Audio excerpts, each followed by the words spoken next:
Sarah, you have really had a lot of spotlight shined on you in the last 2 years. Could you please describe for us the feeling that you had when you were selected to be John McCain's vice presidential running mate? How did you feel? Oh, you know, it was a heck of a feeling. I felt like $1 million bucks. Millions of bucks. Millions and millions of bucks. I did. Ask Todd. Speaking of the presidential campaign, knowing that Barack Obama is clearly going to be a one-term president. You betcha. And we know that America would like you to run. And who will you select as your vice presidential running mate?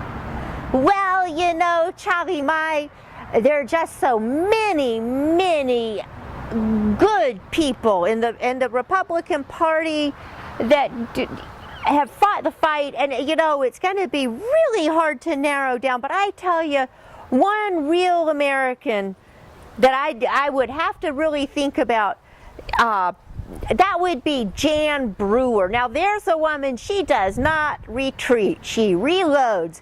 And I think America deserves to have someone who's strong and can hold their ground. What characteristics do you think she has? Any physical characteristics? Oh, you know, she's a strong woman. You betcha.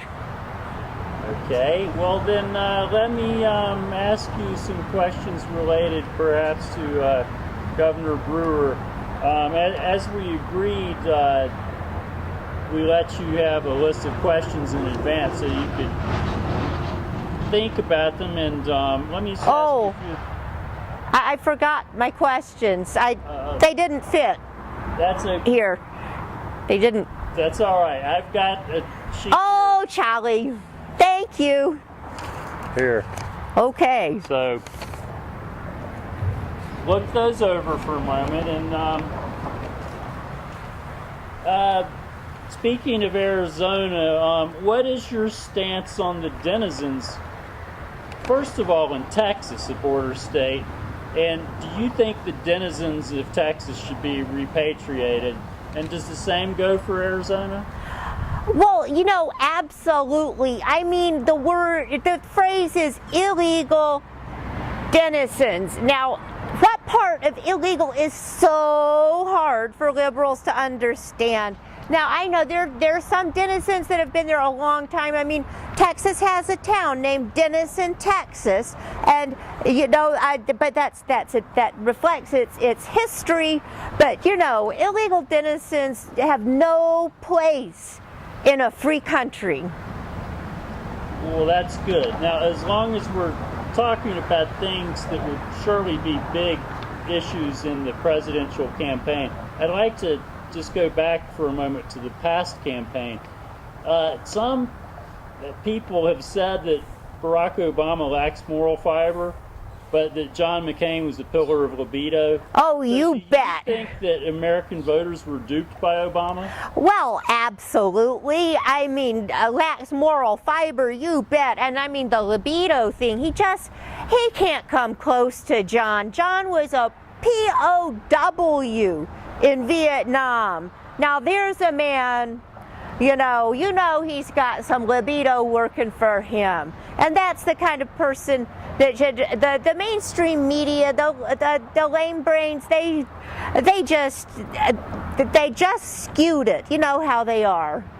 Well, continuing with John McCain and the lame media, we know that in the campaign the lame media attacked John McCain for his verbiage.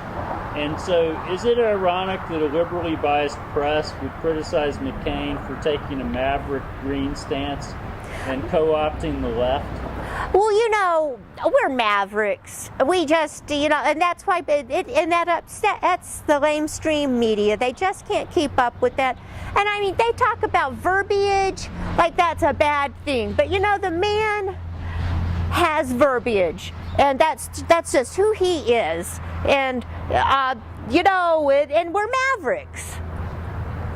Okay, well, being Mavericks, we know that a big thing for Republicans and Americans actually is tax cuts. And so, could you explain why tax cuts and disciplined fiscal promiscuity would stimulate the economy?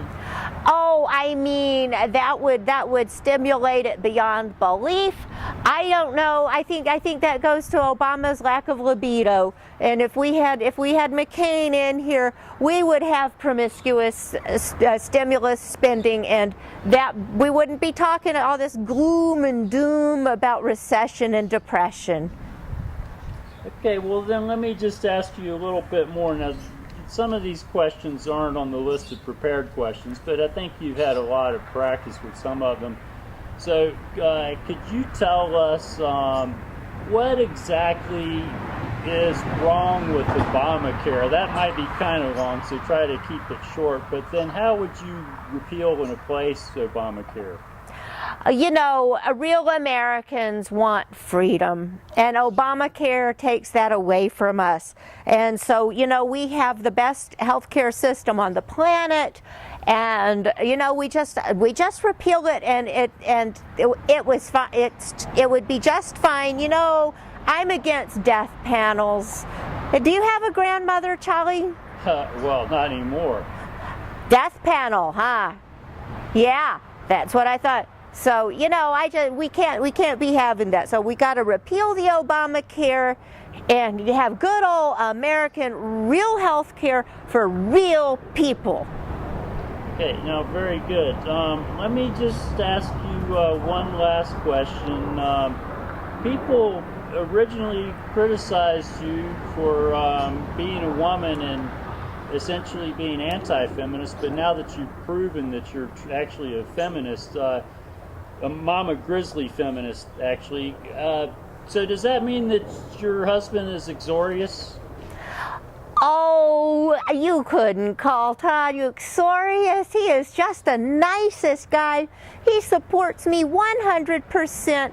I mean, anything I need him to do for me, he does it. You know, uxorious, Todd Palin, not in the same sentence. He's quite a guy. Well, that's very good. I think we're ready to conclude. Are there any questions that you would have for anybody who's commented on you, or just advice to the people that support you, basically the real Americans? You know, just stand firm and we'll take America back. You know, these brown and dark-skinned people and the real Americans, we're going to be done with that. And my book tells you how. So be sure to get it. The Audacity of Hope. Family, faith, and friends. Flag. Good. Throw the book at her! Ah!